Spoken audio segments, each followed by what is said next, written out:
Good afternoon guys. So ngayon nandito tayo, nakapunta na tayo rito kay tatay at eto nagdidilig tayo ngayon.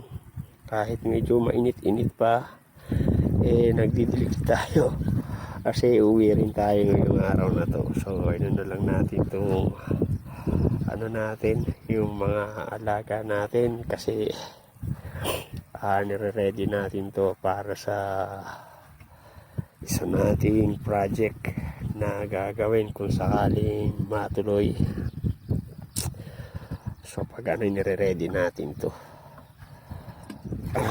tsaka kumuha din kasi tayo yung tinanim kasi natin na bermuda dun sa bakanting lote. Chinek din natin, at tsaka diniligan din natin kasi pag yun ibabalik uli natin rito, ililipat natin.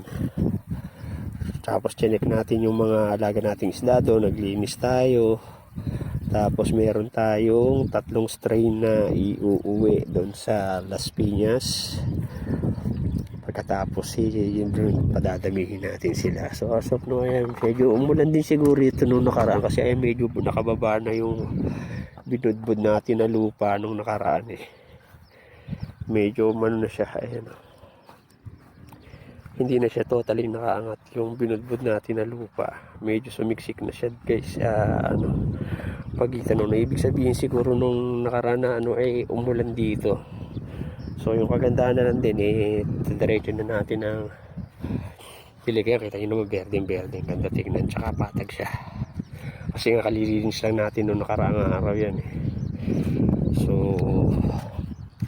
ayun, nakita nyo ang daming pinaglaruan naman ng mga ibon. Kaya pag dyan sila yung nagliligo sila ng lupa. So ayan guys, so tatapusin na lang natin yan. Tayo ay kukuha muna ulit ng tubig. So hanggang dito na lang. Maraming salamat sa panonood. Thank you for watching. God bless.